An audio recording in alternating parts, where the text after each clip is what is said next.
bon après di ngeen comprendre ne Ndoumbelane neexul ñëw quoi déjà prise de parole yi day bëree boo toogee 1 heure de temps nga waxaat 1 heure 30 war a waxaat c'est assez long quand même c'est difficile man li ma gis rek mooy loolu nga gis mooy la Sénégalais yëpp gis parce que Mary Teuw Niane bu ne moom dañ ne ko nekkul ci fichier bi te ñàkk nekk ci fichier bi moo tax DGE ne ci li mu wax ne du jox Ousmane Sonko numéro mu am beneen candidat aussi boo xam ni xaw ma naka Mamadou Diop xaw ma moom tamit bi mu demee dañ ne ko moom it nekkul ci fichier bi am na sax candidat boo xam ni moom dem na ba conseil constitutionnel te yóbbuwul sax caution moom amul caution mais pourtant CDC jox na ko attestation loolu dalay woon rek ni vraiment c'est l'administration muy Sénat ils ne sont pas dañu partisans ci élection bii ñu jëm ni 2024 ñoom wane nañu ni mënuñu nekk ci processus bi parce que seen comportement moom moo ko wane nit ñi yàgg nañu di ŋàññi nag ay administration wax na sëñ Saliou wax na léegi on est le Sénat mais quand même depuis des années passé woon nañu loolu mais soo demee ba administration jël ay décisions yoo xam ni dafay impacter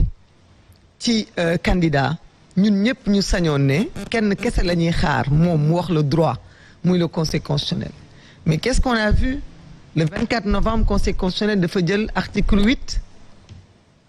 ñëw teg ko ci table bi daal di ne léegi les dossiers qui seront examinés qui vont yi ñuy examiner seen parrainage mooy dossiers yi nga xamante ne dañu complet moo tax liste bii léegi nga génnee nga wax léegi te ñu publier ko conseil constitutionnel daf ci war a bind ci suufu liste bu demee ba 21 daf ci war a bind en stand-by le dossier Ousmane Sonko parce qu'il est en stand-by dans ses tiroirs parce que Ousmane Sonko bokkul ci dossier yi ñu rejeté parce que bala nga naan naam ne fa parce que moom dossier am daf ko déposé ñu war ko analyser il a 13 députés yu ko parrainel semaine passée ay parrainage la ñu doon contrôler ñoom Bougane Gueye Dany ak ñeneen moom dossier am paradoxalement ñëpp dañu ubbi seen dossier ci seen kanam conseil constitutionnel moo ko wax commission bi moo ne du ñu ubbi dossier kenn te teewul ñu ne sax boo teewulee tu passes en dernier non tu passes dans la journée le soir soo ñëwul de toute la journée ba journée bi jeex tu passes en dernier c'est pour dire qu'on ne peut pas traiter ton dossier à ton absence mais le mandataire Ciré Clédor Ly bi mu demee mais le conseil constitutionnel n'a même pas mis la forme et la manière ils lui ont carrément dit non c'est bon vous ne seen dossier mënuñu ko traiter alors que dañ ko war a ubbi comme ni ñu ubbee dossier yeneen candidats yëpp def ko pièce par pièce parce que li tax ñu ne dossier bi complet wul mais CDC mais moom moo am défaillance du Ousmane Sonko moo am défaillance parce que moom dem na déposer xaalis ba am caution CDC bloqué attestation conseil constitutionnel warut a mën a accepter di nekk complice d'une administration partisane parce que moom loolu du rôle am donc automatiquement les avocats de Ousmane Sonko ak ay mandataires am dañu déposer recours parce que on demande à ce que conseil constitutionnel réviser le dossier de Ousmane Sonko parce que son dossier dañu war a analyser parrainage bi baax na wala baaxul waruñu mun ne ko non yow sa dossier mënaguñu xool parrainage yi parce que le conseil constitutionnel ne veut pas violer sa propre jurisprudence parce que am na lu fi amoon mais tey le conseil constitutionnel en se cachant derrière les manquements CDC manquement waxaguñ sax waxu DGE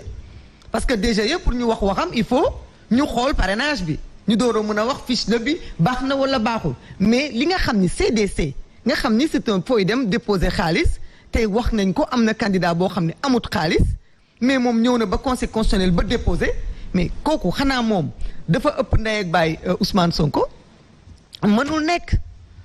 mënul nekk donc ñun li ñuy wax ni dafa nekk loo xam ne c'est légitime wax na léegi monsieur Ly il parle de il a bien fait de parler de contentieux post-électoral mais électoral mais ce contentieux Serigne Saliou wax na ko on est dedans depuis des années gis nga 2018 li mu wax ci li amoon muy parrainage bi mais man je rappelle que 2016 amoon na dialogue bu amoon mais dialogue boobu 2017 dafa am commission politique man mi damaa bokkoon ci dialogue boobu te dialogue boobu tamit nii mu ko waxee noonu la demee woon bëgg nañu libérer Karim Wade mënuñu ko libérer comme ça du jour au lendemain il faut ñu utal ko prétexte woote dialogue après ñu woote li ñuy woowee commission politique dialogue politique bi nga xam ni man j'étais membre opposition bi ñu bëri dañu boycotté woon mais boobu Serigne nu mu tudd Seydou Nourou Ba mi nga xam ni képp ku def yenn liggéey rek da ngay am promotion après moom moo nekkoon moo doon présider dialogue bi mais parrainage bi muy wax mais biñ ci tolloo mais ñun ñi nga xam ne ñoo nekkoon ci dialogue mais d'accord ñu ci mais forcing lañ ko dem jàllalee Assemblée nationale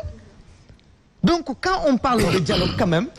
il faut qu'on rappelle un peu l'histoire c'est pas comme si ce pays l'opposition a toujours boycotté le dialogue yi fi am yépp malgré que neex na neexul les gens ont été ñun ba dialogue bii mujjee muy 2019 FRN envoyé nañu ay nit ñu dem représenter l'opposition dem dialoguer ak Macky Sall on a toujours répondu oui au dialogue mais c'est que les dialogues ont des cahiers de charges yoo xam ni ça obéit à une benn volonté de séquestrer le pouvoir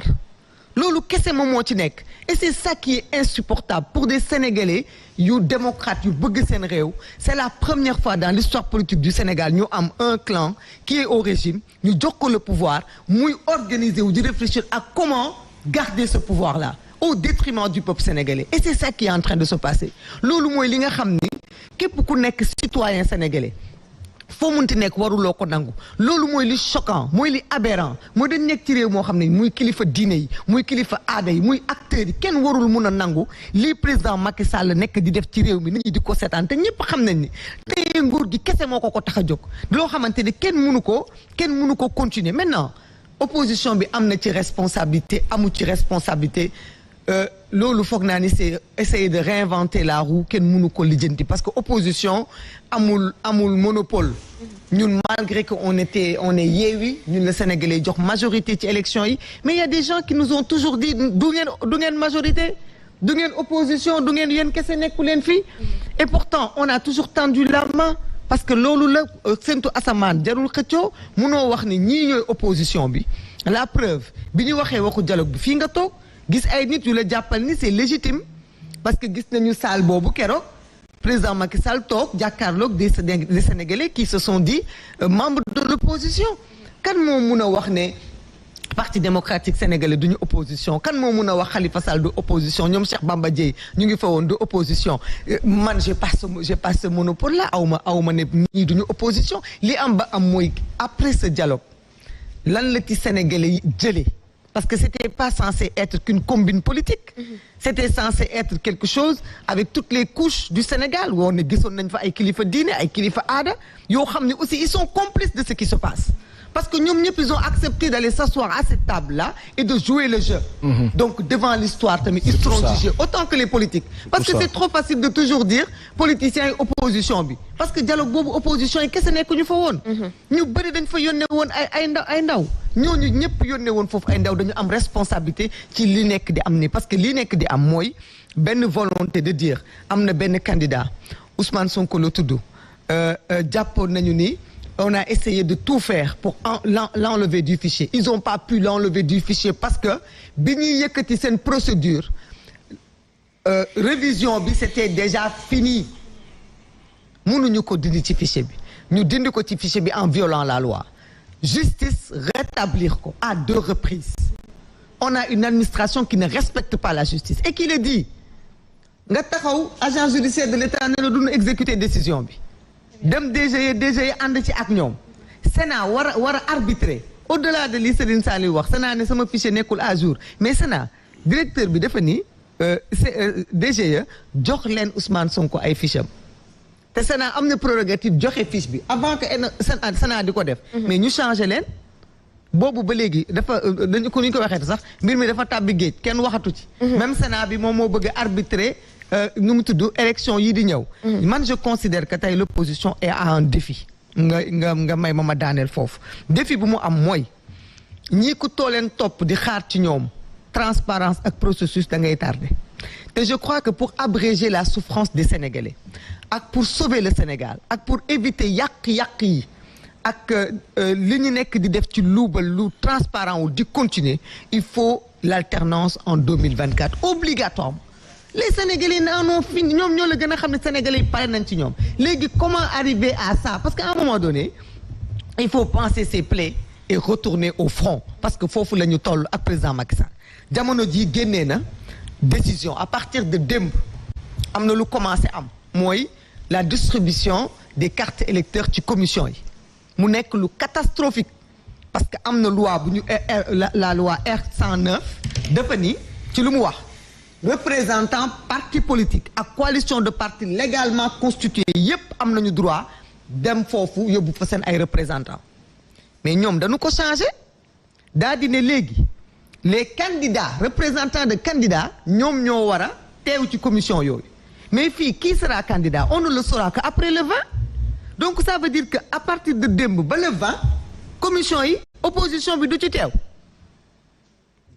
kenn du mën a xam nan nañuy joxe carte yi mais gëm sa bopp am na ay militants ñoom ñi grand parti am nañu ay militants keneen ak keneen noonu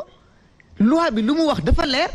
représentant de parti légalement constitué ñoom am nañu droit am ay représentants ci commission yooyu pour distribuer carte yi pour que sénégalais yi ku nekk mën a dem jëli seen carte malgré que ñun on ne comprend pas ñun daal ñun en tout cas ñun Sonko président ñun ñooy wër naan nañu jëli leen seen carte on a l'impression qu'il y a que nous ça intéresse ñu ngi invité aussi toute l'opposition à faire bloc sur cette sensibilisation parce que on ne comprend pas que le fait d'aller chercher les cartes lijjantiw ni ñu lijjantuñ ko alors que carte moom mooy voté loolu benn la il faut que opposition bi dès demain matin mais ñu def bloc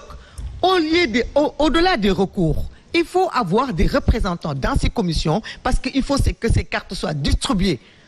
aux bonnes personnes parce que boo toogee ba ñu jël carte kii jox ko keneen mu ñëwee ñu ne ko sa carte nekku fi mais après c'est trop tard donc il faut remédier à ça beneen bi ci topp fichier bi ñuy wax d'accord il paraît que dañu war a xaar 30 jours